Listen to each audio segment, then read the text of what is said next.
जय हिंद दोस्तों, ultra dream study के यूट्यूब चैनल में आप सभी का बहुत बहुत स्वागत है।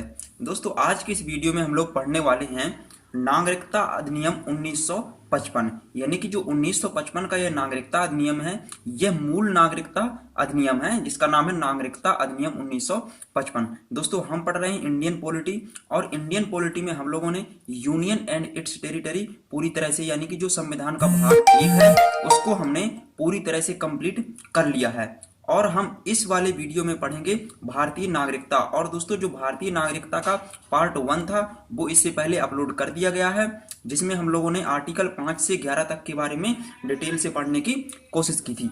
तो इस वाले वीडियो में हम पढ़ने वाले हैं भारतीय नागरिकता, यानी कि किस तरह से नागरिकता अर्जित की जा सकती है, किस तरह से लोगों की नागरिकता समाप्त की जा सकती है नागरिकता अधिनियम 1955 के तहत। तो चलिए टॉपिक को स्टार्ट करते हैं। देखिए, नागरिकता अधिनियम 1955, ठीक है, 1955 नागरिकता अधिनियम 1955 संविधान लागू होने के बाद नागरिकता अर्जन एवं समाप्ति के बारे में उपबंध करता है। यानी कि संविधान जब लागू हुआ था 26 जनवरी 1950, ठीक है, 26 जनवरी 1950 के बाद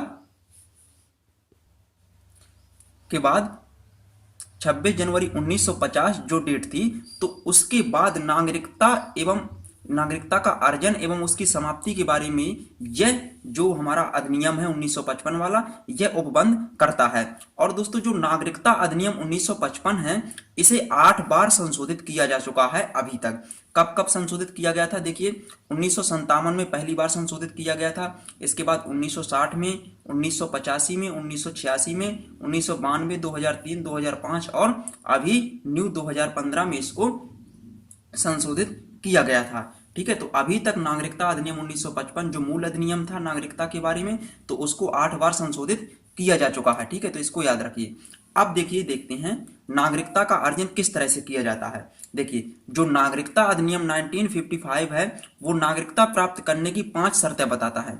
कितनी शर्तें बताता है? कि यदि ये 5 शर्तें होंगी तभी नागरिकता मिल सकती है। देखिए, पहली तो है जन्म से, किसी भी व्यक्ति को जन्म से नागरिकता दी जा सकती है। दूसरा है वंशानुगत आधार पर, उसके वंश के आधार पर। ठीक है, तीसरा है पंजीकरण के द्वारा, पंजीकरण प्राप्त होने पर भारत सरकार किसी व्यक्ति को नागरिकता दे सकती है। चौथा है प्राकृतिक रूप से तथा क्षेत्र समाविष्टि के आधार पर। अब दोस्तों, इनको हम डिटेल से पढ़ने की कोशिश करेंगे कि जन्म से नागरिकता किस प्रकार से दी जा सकती है, वंशानुगत आधार पर किस प्रकार से नागरिकता दी जाती है। तो चलिए स्टार्ट करते हैं।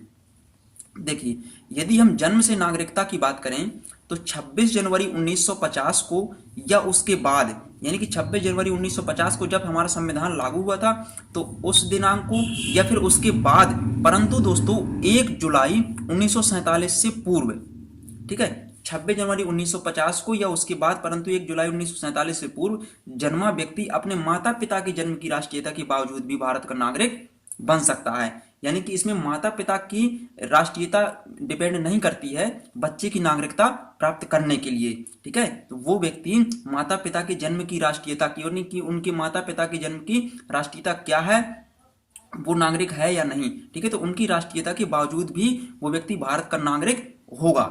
ठीक है, तो ये जन्म से नागरिकता में बताया गया है। ठीक है, तो इसको याद रखिए। अब देखिए, भारत में पदस्थ विदेशी राजनयिक एवं शत्रु देश के बच्चों को, यानी कि ऐसे देश के बच्चे जिनसे भारत की शत्रुता है, जिनसे भारत की दुश्मनी चल रही है, और वहां के लोग, उस देश के लोग भारत में पदस्थ हैं कोई सेवा में, ठीक है, तो उनके बच्चे भारत की नागरिकता अर्जित नहीं कर सकते हैं। यानी कि उनके बच्चों को भारत की नागरिकता प्राप्त करने का अधिकार नहीं है। तो इतना आप लोग याद रखिए, भारत में पदस्थ विदेशी राजनयिक एवं शत्रु देश के बच्चों को भारत की नागरिकता अर्जित करने का अधिकार बिल्कुल भी नहीं है। तो इसको आप लोग याद रखिए। ओके, अब चलिए देखते हैं आगे क्या है।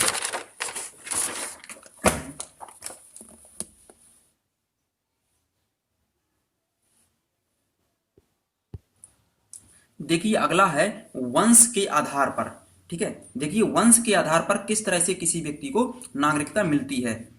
देखिए, कोई व्यक्ति जिसका जन्म 26 जनवरी 1950 को, यानी कि संविधान लागू होने की तारीख को या उसके बाद, ठीक है, 26 जनवरी 1950 को या फिर उसके बाद, परंतु 10 दिसंबर 1992 से पूर्व, परंतु 10 दिसंबर 1992 से पूर्व जब इसको संशोधित किया गया था दोबारा अगली बार नागरिकता अधिनियम 1955 को, तो इससे पहले, ठीक है, भारत के बाहर हुआ हो किसी व्यक्ति का जन्म, ठीक है, यदि किसी व्यक्ति का जन्म 26 जनवरी 1950 को या उसके बाद परंतु 10 दिसंबर 1992 से पूर्व भारत के बाहर हुआ हो उसका जन्म, तो वह जन्म के आधार पर भारत का नागरिक बन सकता है यदि, एक शर्त है, यदि उसके जन्म के समय उसका माता पिता भारत का नागरिक हो, उसके माता पिता में से कोई एक भारत का नागरिक हो उसके जन्म के समय, तो वो व्यक्ति वंश के आधार पर नागरिक बन सकता है, ठीक है। और इसी तरह से इसमें और भी है कि 10 दिसंबर 1992 के बाद यदि व्यक्ति का जन्म भारत में हुआ हो, ठीक है, तो भी वह भारत का नागरिक बन सकता है अपने माता पिता की नागरिकता के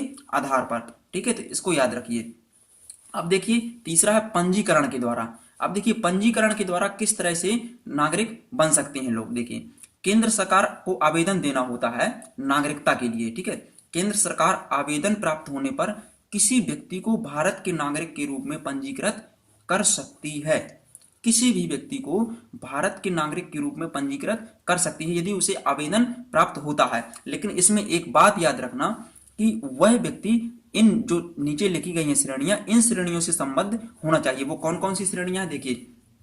पहली शर्त यह है कि भारतीय मूल का व्यक्ति जो नागरिकता प्राप्ति का आवेदन देने से ठीक 7 वर्ष पूर्व भारत में रह चुका हो। यानी कि यदि पंजीकरण के आधार पर कोई व्यक्ति भारतीय नागरिकता चाहता है तो वो व्यक्ति आवेदन देने से ठीक 7 वर्ष पूर्व भारत में रह चुका हो, यानी कि 7 वर्ष पूर्व रहने की यहाँ पर शर्त लागू होती है, ठीक है। पंजीकरण के द्वारा जब आवेदन दिया जाता है तो इसको याद रखिए। यहाँ से प्रश्न पूछा जाता है कि पंजीकरण के द्वारा आवेदन देने पर, यानी कि पंजीकरण के द्वारा नागरिकता प्राप्त करने के लिए कितने वर्ष पूर्व भारत में निवास की शर्त रखी गई है। तो इसमें है 7 वर्ष पूर्व से भारत में वह व्यक्ति रह रहा होना चाहिए, ठीक है। तो इसको याद रखिए। अब देखिए वह व्यक्ति जिसने भारतीय नागरिक से विवाह किया हो, ठीक है, कोई ऐसा विदेशी व्यक्ति हो जिसने भारतीय नागरिक से विवाह किया हो और वह पंजीकरण का प्रार्थना पत्र देने से पूर्व 7 वर्ष से भारत में रह रहा हो, तो वो व्यक्ति भी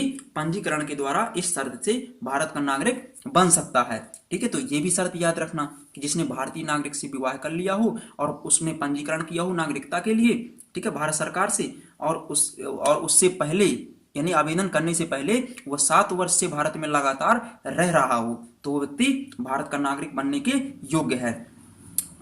तीसरा है भारत के नागरिक के नाबालिग बच्चे, ठीक है, मतलब ऐसे बच्चे जिनके माता पिता भारत के नागरिक हों और वो बच्चा नाबालिग हो, तो वो व्यक्ति अपने मन से यानी कि वो भारत का नागरिक कहलाएगा, ठीक है। तो इसको याद रखिए। अब देखिए अगली शर्त है कोई व्यक्ति जो पूरी आयु तथा क्षमता का हो, ठीक है, मतलब उसकी एज ठीक ठाक हो गई हो भारत के संविधान के हिसाब से, ठीक है, तथा उसके माता पिता स्वतंत्र भारत के नागरिक हों।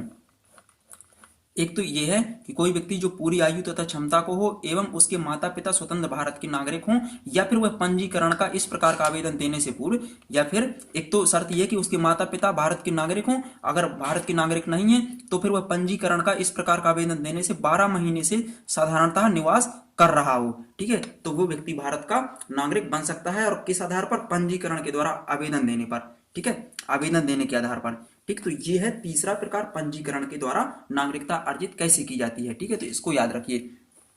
अब देखिए अगला है प्राकृतिक रूप से। देखिए केंद्र सरकार आवेदन प्राप्त होने पर किसी व्यक्ति को प्राकृतिक रूप से नागरिकता प्रमाण पत्र प्रदान कर सकती है। प्राकृतिक रूप से नागरिकता किस प्रकार से दी जाती है? केंद्र सरकार आवेदन प्राप्त होने पर, यदि कोई व्यक्ति केंद्र सरकार को आवेदन देता है तो केंद्र सरकार आवेदन प्राप्त होने पर किसी भी व्यक्ति को प्राकृतिक रूप से, किसी भी व्यक्ति का मतलब मेरा यहाँ कहने से यह है कि वो व्यक्ति अवैध प्रवासी नहीं होना चाहिए। इस बात को आप लोग याद रखिए कि अवैध प्रवासी जो होते हैं उनको नागरिकता नहीं दी जा सकती है, ठीक है। तो केंद्र सरकार आवेदन प्राप्त होने पर किसी व्यक्ति को जो वैध रूप से प्रवास किया हो, लीगल रूप से, इलीगली रूप से जो प्रवासी होगा उसको नहीं है, ठीक है, तो किसी भी व्यक्ति को प्राकृतिक रूप से नागरिकता प्रमाण पत्र प्रदान कर सकती है केंद्र सरकार, ठीक है। तो इस तरह से उस व्यक्ति को भारतीय नागरिकता प्राप्त हो सकती है यदि वह लीगली प्रवास किया हो लीगल रूप से, ठीक है। तो यदि वह व्यक्ति निम्न शर्तें रखता हो तो इसको भी याद रखिए कि उस व्यक्ति के पास कुछ शर्तें भी होनी चाहिए। देखिए ऐसी शर्तें वो फुलफिल करता हो, ऐसे देश से संबंधित ना हो जहां भारतीय नागरिक प्राकृतिक रूप से नागरिक नहीं बन सकते हैं, जहां पर भारतीय नागरिक जो हैं वो प्राकृतिक रूप से नागरिक नहीं बन सकते हैं जिस देश में, तो उस देश के लोगों को भी प्राकृतिक रूप से नागरिकता नहीं दी जाएगी। तो ये तो कॉमन सी बात है, ठीक है। तो इसको याद रखिए। देखिए अगली शर्त है, भारत की नागरिकता का आवेदन देने से पूर्व उसे अन्य देश की नागरिकता छोड़ देनी चाहिए। यदि कोई व्यक्ति प्राकृतिक रूप से भारत की नागरिकता लेना चाहता है तो उसे आवेदन देने से पहले किसी भी अन्य देश की नागरिकता जिसको उसने ले रखा है तो उसको छोड़ देना चाहिए, तब उसे भारतीय नागरिकता प्राप्त होगी। तो ये भी शर्त काफी इंपॉर्टेंट है, इसको याद रखिए। देखिए तीसरा, उसका चरित्र अच्छा होना चाहिए, अच्छा चरित्र होना चाहिए, ठीक है, ये भी अच्छी बात है। देखिए संविधान की 8वीं अनुसूची में उल्लिखित भाषाओं का अच्छा ज्ञान होना चाहिए। जो 8वीं अनुसूची में हमारे संविधान की भाषाएं दी गई हैं, जिसमें अभी वर्तमान में देखा जाए तो 22 भाषाएं संविधान की 8वीं अनुसूची में शामिल हैं, ठीक है। तो इसको याद रखिए। मूल रूप से 8वीं अनुसूची में कितनी भाषाएं थी, तो उनकी संख्या है 14, ठीक है। संविधान की 8वीं अनुसूची में मूल रूप से 14 भाषाएं थी, लेकिन वर्तमान में भाषाओं की संख्या 22 है, ठीक है। तो इसको भी याद रखिए, ठीक है। और अगला है नागरिकता प्राप्त करने का आधार क्षेत्र समाविष्टि के द्वारा। देखिए वर्ड से आप लोगों को समझ में आ रहा होगा कि क्षेत्र समाविष्टि के द्वारा किस तरह से नागरिकता प्राप्त की जा सकती है। देखिए किसी विदेशी क्षेत्र द्वारा भारत का हिस्सा बनने पर भारत सरकार उस क्षेत्र से संबंधित विशेष व्यक्तियों को भारत का नागरिक घोषित कर सकती है।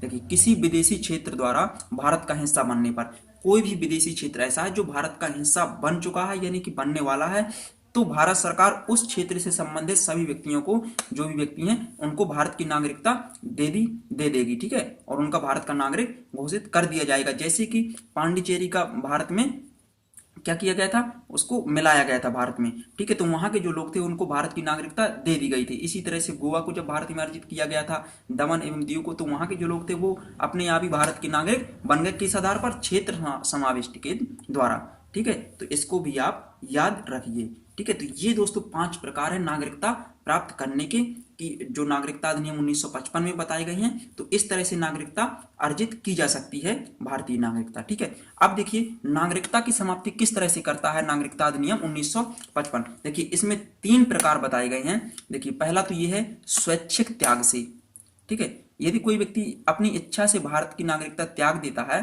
तो उसकी नागरिकता भारत की समाप्त हो जाएगी। तो ये तो कॉमन सी बात है कि यदि कोई व्यक्ति भारत का नागरिक नहीं रहना चाहता है तो उसकी नागरिकता समाप्त कर दी जाएगी, ठीक है। दूसरा ये है बर्खास्तगी के द्वारा, ठीक है। बर्खास्तगी के द्वारा मतलब यदि कोई व्यक्ति किसी अन्य देश की नागरिकता ग्रहण कर लेता है, यदि कोई भी व्यक्ति अन्य देश की नागरिकता ग्रहण कर लेता है तो उसकी भारतीय नागरिकता बर्खास्त कर दी जाएगी, यानी कि भारत की नागरिकता समाप्त कर दी जाएगी। लेकिन दोस्तों एक बात याद रखना कि यह प्रावधान तब लागू नहीं होगा जब भारत युद्ध में व्यस्त हो, ठीक है। तो यह व्यवस्था लागू नहीं होगी, ठीक है। तो इसको याद रखिए कि यदि कोई व्यक्ति भारत की नागरिकता स्वेच्छा से त्याग रहा है, ठीक है, या फिर किसी अन्य देश की नागरिकता स्वेच्छा से अपना रहा है तो उसकी भारतीय नागरिकता बर्खास्त कर दी जाएगी। लेकिन यह प्रावधान तब लागू नहीं होगा जब भारत युद्ध में व्यस्त हो, ठीक है। तो इसको आप लोग याद रखिए। और तीसरा यह है कि वंचित करने के आधार पर किसी भी व्यक्ति को भारतीय नागरिकता से वंचित किया जा सकता है, यानी कि उसकी नागरिकता छीनी जा सकती है। किस आधार पर, यदि उसकी नागरिकता फर्जी तरीके से प्राप्त की गई हो। यदि कोई व्यक्ति फर्जी तरीके से नागरिकता प्राप्त करेगा तो उसकी नागरिकता समाप्त कर दी जाएगी, ठीक है। और यदि उस व्यक्ति ने संविधान का अनादर कर दिया हो, ठीक है, संविधान का अपमान किया हो, तो भी उसकी नागरिकता समाप्त हो सकती है वंचित करने पर, ठीक है। और इसके अलावा वह नागरिक भारत के बाहर लगातार 7 वर्ष से निवास कर रहा हो बिना कोई सूचना के, ठीक है, भारत के बाहर निवास कर रहा हो 7 वर्ष से लगातार, तो इस तरह से उसकी नागरिकता समाप्त की जा सकती है। तो ये है नागरिकता समाप्ति की कुछ प्रकार, ठीक है। तो इसमें दोस्तों हम लोगों ने पढ़ा है नागरिकता अधिनियम 1955, इसको कैसे किस तरह से 8 बार संशोधित किया गया और इसमें किस तरह से नागरिकता अर्जित की जा सकती है और किस तरह से इसमें नागरिकता समाप्त होती है। ठीक है, तो दोस्तों इस वीडियो में हम इतना ही पढ़ेंगे।